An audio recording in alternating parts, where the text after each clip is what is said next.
Sejahtera buat kita semua. Pertama-tama, saya mengucapkan terima kasih atas kesempatan yang telah Ibu berikan kepada saya. Di sini, saya akan mempresentasikan kuis rekayasa perangkat lunak. Sebelum saya memulai presentasi ini, izinkan saya memperkenalkan diri saya. Perkenalkan, nama saya Winda Vanessa Sembiring dengan NIM 11323013 dari D3 Teknologi Informasi. Apa itu software? Software adalah sekumpulan program komputer, data, serta instruksi yang dirancang untuk menjalankan atau mengoperasikan tugas tertentu pada perangkat komputer.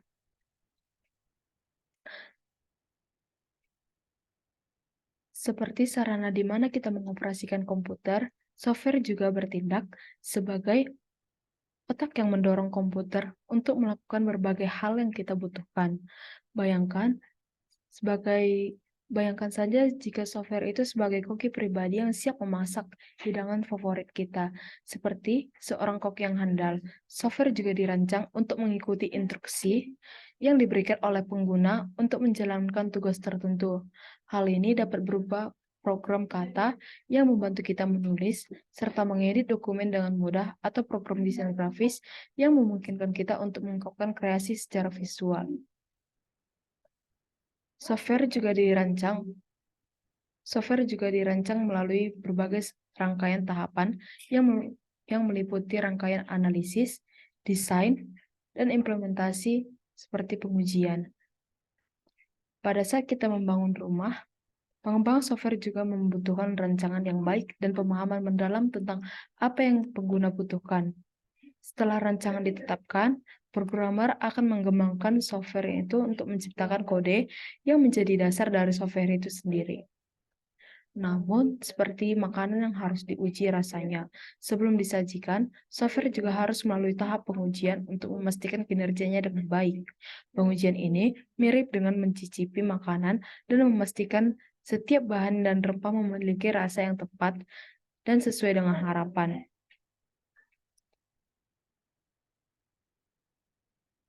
Dalam pemahaman yang lebih sederhana, saya akan menjelaskan software itu adalah otak yang membuat komputer mampu menjalankan tugas-tugas yang kita minta, seperti asisten pribadi yang siap membantu software yang memungkinkan kita untuk menulis, menggambar, berkomunikasi, dan melakukan banyak hal dengan mudah.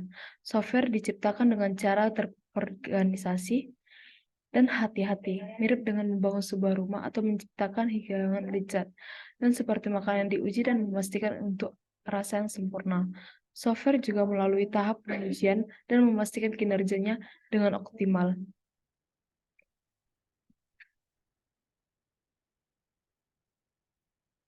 Selanjutnya, apa saja sih jenis-jenis software itu? Nah, jenis-jenis software itu ada domain, instances, market. Nah, pada domain ini,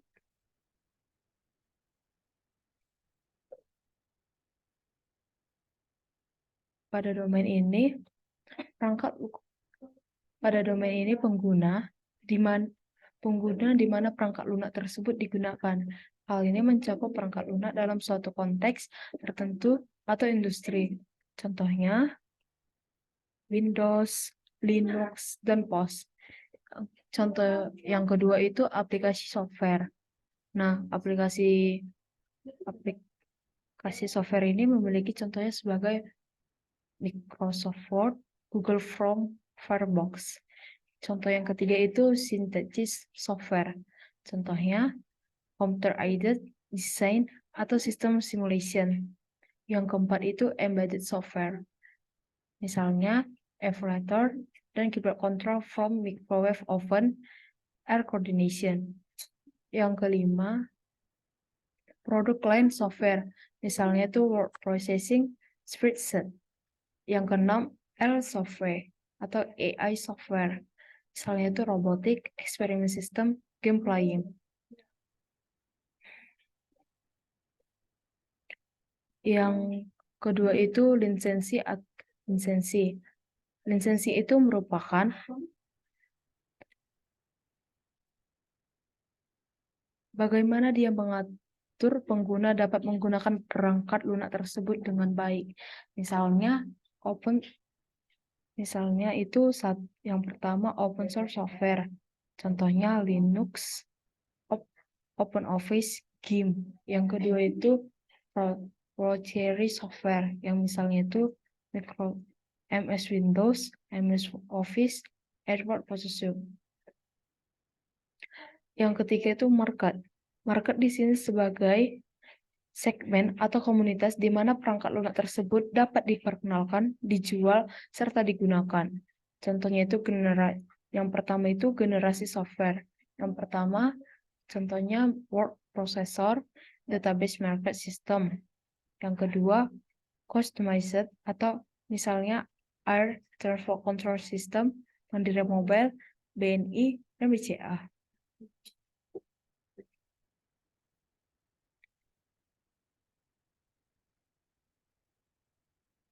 Ini saya akan menjelaskan 5 activities generic process framework dalam software engineering. Yang pertama itu communication. Communication adalah aktivitas yang berfokus pada pemahaman dan komunikasi kebutuhan antara pelanggan dan pengembang. Pada proses ini melibatkan identifikasi serta analisis kebutuhan dan pembuatan spesifikasi yang jelas. Sehingga pada proses ini kita mengetahui apa saja yang mereka inginkan. Yang kedua itu planning. Pada planning ini Pada planning ini kita membuat suatu perencanaan yang dimana melibatkan penentuan sumber daya, jadwal, tugas yang diperlukan untuk menyelesaikan proyek-proyek dengan sukses. Proses ini mencakup penentuan waktu, biaya, sumber daya manusia yang dibutuhkan.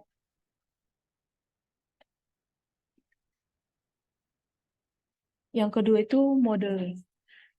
Pada proses modeling ini melibatkan pembuatan model perangkat lunak untuk mendokumentasikan sistem yang akan dikembangkan, sehingga proses modeling ini mencakup desain dan analisis sesuai dengan kebutuhan proyek.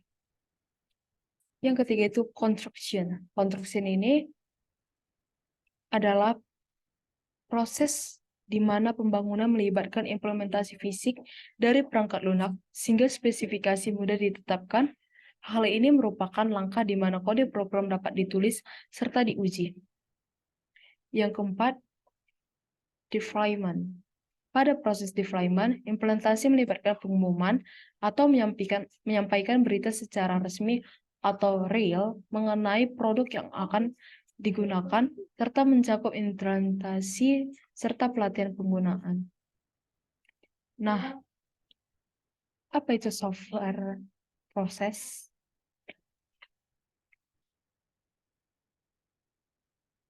Software proses itu adalah sekumpulan langkah kegiatan yang dilakukan secara terstruktur, terorganisir, untuk merancang serta mengembangkan perangkat lunak dalam setiap tahap yang harus dilalui untuk memperbaharui perangkat lunak.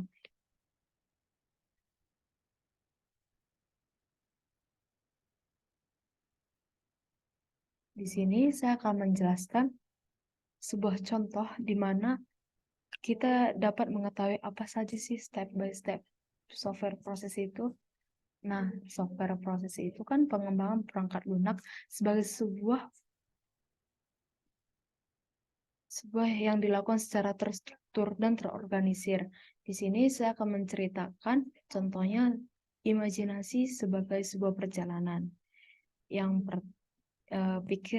pertama itu pikiran tentang pengembangan perangkat lunak sebagai sebuah petualang di dunia imajinasi. Di dalam dunia ini ada sesuatu yang disebut software proses.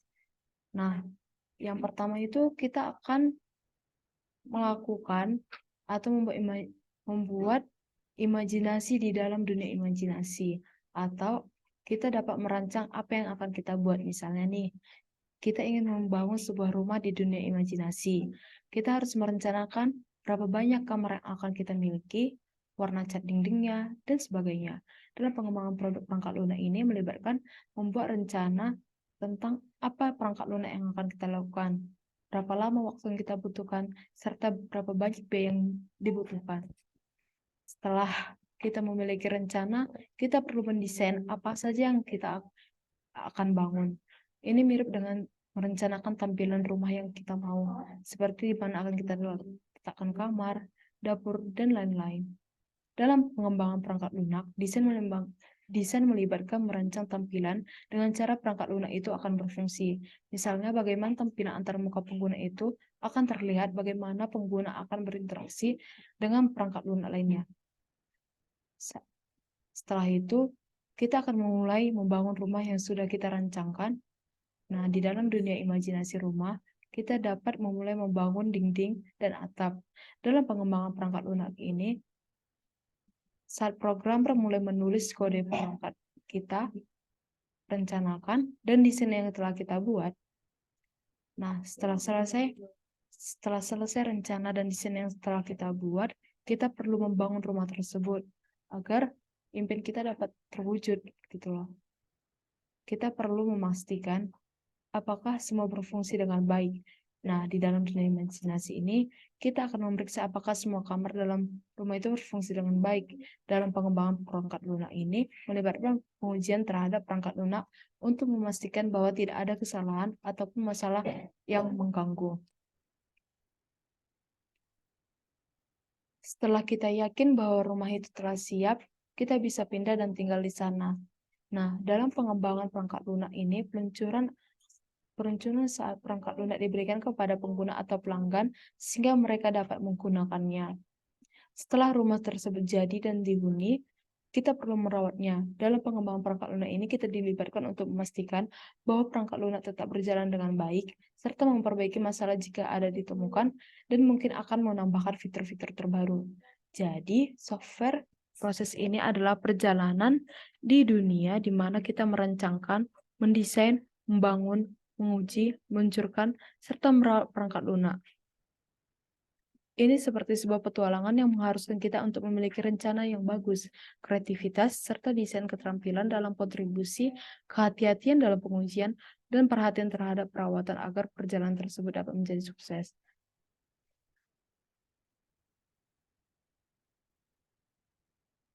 Nah, sini kita masuk software proses model. Software proses model ini merupakan perangkat lunak atau siklus hidup atau pengembangan model sistem SDLC. Metodologi pengembangan adalah representasi sederhana dari proses perangkat lunak.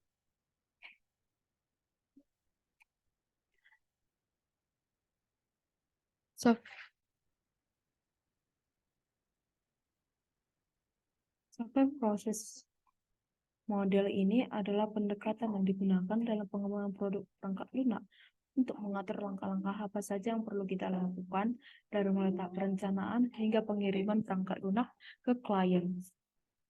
Pada model ini kita diberikan kerangka kerja yang terstruktur bagi pengembang perangkat lunak untuk mengkoordinir dan melaksanakan kegiatan pengembangan dengan cara yang teratur.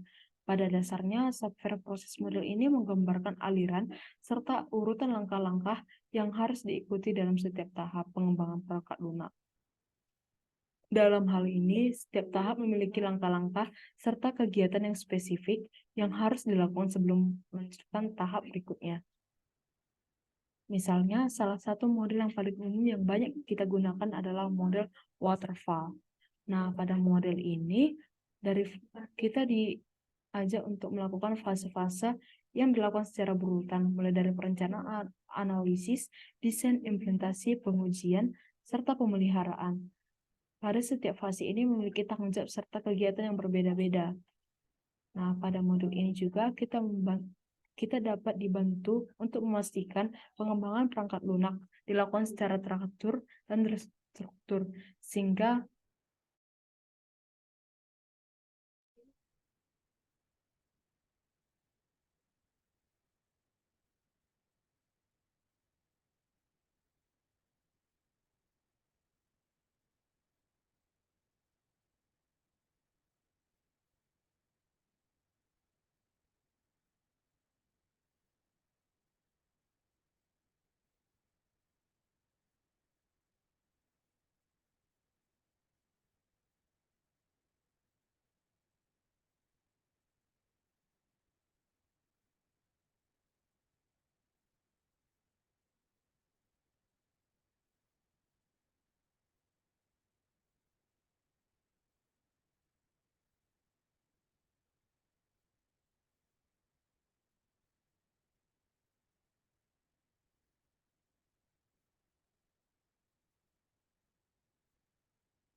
ini membantu kita memastikan bahwa pengembangan perangkat lunak dapat dilakukan dengan teratur dan terstruktur, sehingga meminimalisasikan risiko kesalahan atau kesalahan yang dilakukan di dalam proyek. Model ini juga memungkinkan kita pengembang untuk memantau kemajuan proyek yang akan lebih efektif dan membantu pengalaman pekerjaan kita lebih terstruktur. Dalam bahasa yang lebih sederhana, software juga digunakan paduan langkah demi langkah yang membantu pengembangan perangkat lunak untuk menyusun serta melaksanakan tindakan yang diperlukan dalam pengembangan perangkat lunak secara efisien.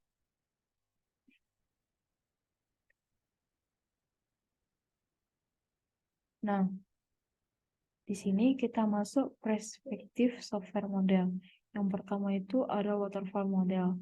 Seperti yang saya jelaskan sebelumnya, waterfall model ini merupakan pendekatan klasik dalam pengembangan perangkat lunak, yang dimana pendekatan ini mengasumsikan bahwa setiap tahap dalam siklus hidup pengembangannya perangkatnya harus selesai sebelum memulai tahap berikutnya. Yang di sini artinya proses ini dapat dilakukan tahap demi tahap, langkah demi langkah, step by step. Yang kedua, adapun tahap waterfall model yaitu sebagai berikut. Yang pertama itu requirement analysis, kedua design, ketiga implementation testing, yang keempat deployment maintenance. Baru ada prototyping. Nah, pada prototyping ini, pembuatan prototipe perangkat lunak dapat diuji oleh pengguna sebelum pengembangan penuh. Hal ini membantu dalam pemahaman kebutuhan pengguna. Yang ketiga itu incremental. Nah, pada incremental ini pengembangan perangkat lunak yang mengacu pada pendekatan di mana proyek akan dipecah menjadi bagian-bagian yang lebih kecil, sehingga setiap bagian tersebut dapat dikembangkan secara terpisah. Nah, setiap iterasi atau implementasi akan menambah fungsional baru dan memperbarui bagian-bagian yang sudah dikembangkan melalui tahap demi tahap pengujian serta evaluasi dini, kemudian fleksibilitas terhadap perubahan, serta pengiriman produk yang berfungsi.